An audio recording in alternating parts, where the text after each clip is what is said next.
Hello दोस्तों, या फिर कहूँ नमस्ते। मैं दीपक, मोटिव यूपीएससी सर्कल चैनल से। आज हम बात करेंगे कि एसटीएम कैसे बन सकते हैं, कितने तरीक़ों से बन सकते हैं, मतलब कि किन किन रास्तों से हम एसडीएम बन सकते हैं। जिन लोगों को इसके बारे में पता है वो प्लीज़ अवॉइड करें इस वीडियो को देखना, और हो सके तो एक लाइक कर देना। और जिन लोगों को नहीं पता है, आज हम इस टॉपिक के बारे में बात करेंगे। पहले तो बात करेंगे एसडीएम होता क्या है। एसडीएम यानी कि सब डिविजनल मजिस्ट्रेट, या फिर एसडीओ भी बोलते हैं, सब डिविजनल ऑफिसर, जो कि डीएम या फिर कलेक्टर के नीचे होता है।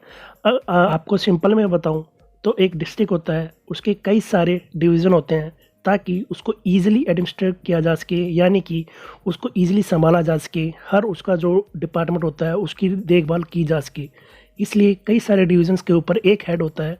एक हेड डिवीज़न का उसको हम एसडीएम बोलते हैं, यानी कि एक डिवीज़न का जो एक हेड होता है उसको हम एसडीएम बोलते हैं, यानी कि सब डिविजनल ऑफिसर या फिर मजिस्ट्रेट। और इनसे ऊपर होता है डीएम या फिर कलेक्टर। अब आपको पता लग गया है कि एसडीएम होता क्या है और किसके एरिया में काम करता है, या फिर उसका एरिया कितना होता है एक डिस्ट्रिक्ट में, ठीक है। और इस पर अब हम बात करते हैं कि एसडीएम बना कैसे जाता है, जो मेन मुद्दा है इस वीडियो का। इस वीडियो में बस हम इतनी ही बात करेंगे कि एसडीएम बना कैसे जाता है, किन किन तरीक़ों से बना जाता है। बाकी और जो बातें हैं, जैसे कि पावर क्या होती है, कौन सा घर मिलता है, क्या सैलरी होती है, एक्सेट्रा एक्सेट्रा, अच्छे से बात करेंगे। लेकिन वो अगली एक या दो वीडियो में अच्छे से समझाऊंगा या फिर बताऊंगा आपको। अगर मैं अभी बताऊंगा तो यार फिर वीडियो लंबी हो जाएगी और बोरिंग भी हो जाएगी, तो आप पसंद भी नहीं करोगे सुनना या फिर देखना। तो इसलिए सिर्फ इतना रखते हैं कि बना कैसे जाता है। तो यार एसडीएम बनने के दो तीन ही तरीके हैं या फिर रास्ते हैं जो मेनली नोन है सबको, और जो नोन नहीं है तो उनको मैं बताऊंगा आज। पहला तरीका तो यार ऐसा होता है कि आपको यूपीएससी का पता होगा, यूनियन पब्लिक सर्विस कमीशन, उसका जो पेपर होता है उसको आपको क्रैक करना है, ठीक है। उसको क्रैक करने के बाद आपका जो फर्स्ट पोस्टिंग होती है प्रोवेशन के टाइम या फिर प्रोवेशन के बाद ही, वो एसडीएम के थ्रू होती है, मीन्स कि एसडीएम की पोस्ट पे होता है। और इसके बाद जो दूसरा तरीका है वो ये है कि आप जो स्टेट पब्लिक सर्विस कमीशन होता है इसका एग्ज़ाम दीजिए। इसका एग्ज़ाम आप कई बार होता है कि, मतलब कई बार नहीं, मोस्ट ऑफ द स्टेट्स में होता है कि सीधा डायरेक्ट भर्ती होती है एसडीएम की, सब डिविजनल मजिस्ट्रेट की। तो आप उसके लिए अप्लाई कीजिए, प्रेफरेंस भरिए अपने फॉर्म में, ठीक है। उसके बाद फिर आपको, अगर आप क्रैक करते हैं अच्छे नंबर से जो उनकी रिक्वायरमेंट है, तो आपको एसडीएम की जो पोस्ट है वो मिल जाएगी। और तीसरा तरीका होता है यार कि आपकी जो प्रमोशन होता है, कई सारी आपको भी अगर आप तैयारी कर रहे हैं तो आपको पता होगा। अगर आप तैयारी नहीं कर रहे हैं, बिल्कुल ही नोन नहीं है, तो आपको बताना चाहूँगा कि बहुत सारी पोस्ट ऐसी होती है हमारे सिस्टम में, एडमिनिस्ट्रेशन सिस्टम में, जो कि लोअर ग्रेड होती हैं। जब आप भर्ती होते हैं या फिर आप बोल लीजिए कि आपकी पोस्टिंग होती है या फिर पहली जो जॉब लगती है, आपकी प्रोफाइल होती है, वो लोअर ग्रेड की होती है। उसके बाद आपका धीरे धीरे जैसे आपका प्रमोशन होता है गवर्नमेंट में, तो आपकी जो ग्रेड है वो बढ़ती है, आपका जो प्रोफाइल है वो इंक्रीज़ होता है। उसके साथ आपकी जो लास्ट की जो स्टेज होती है वो आप रिटायरमेंट आपकी एसडीएम से होती है। इसमें डिफरेंस ये है कि जो पीसीएस का है या फिर स्टेट्स के थ्रू एंटर कर रहा है सर्विस में, उसकी जो रिटायरमेंट वो डीसी या फिर एसडीएम के उसमें होती है कि वो 60 ईयर में एसडीएम या फिर कलेक्टर बन के रिटायर होगा। और जो यूपीएससी के थ्रू हो रहा है उसकी एंट्री लेवल ही एसडीएम होती है, ठीक है। ये डिफरेंस है। तो दोस्तों मेनली तो ये तीन ही तरीके थे एसडीएम बनने के।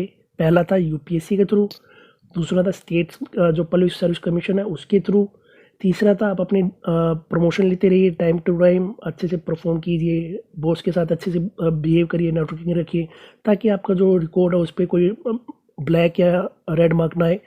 और चौथा तो यार अनटिल अनलेस, ये तीन ही है। और चौथा हो सकता है कि आपकी कोई अच्छी बैकिंग हो नेता वेता के साथ, या फिर अच्छा आपका कोई सपोर्ट हो, बैकिंग हो, तो आप बन सकते हैं।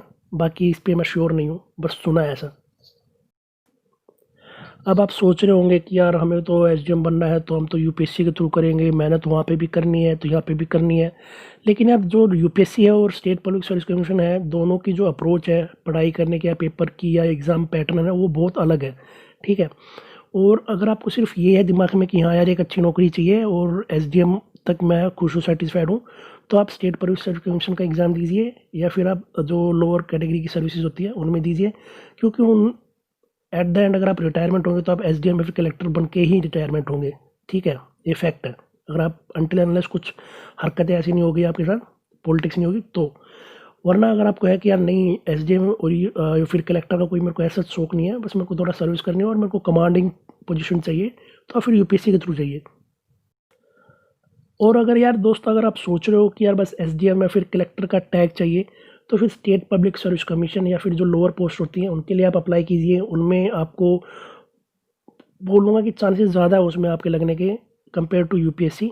ठीक है, इसलिए मैं आपको बोल रहा हूँ ग्रेजुअली आप जितना अगर 5 साल आप यूपीएससी में लगा रहे हो, ठीक है, अगर 5 साल आपने 1 साल अच्छे से पढ़ाई करी और आपका स्टेट पब्लिक सर्विस कमीशन में एज एसडीएम हो गया, तो यार एक ऑब्वियस सा रीज़न है कि आपकी जो 5 साल आप यूपीएससी की जस्ट प्रिपरेशन में दोगे, 5 साल आप वहाँ पे प्रमोशन लोगे, वो ज़्यादा बेटर रहेगा।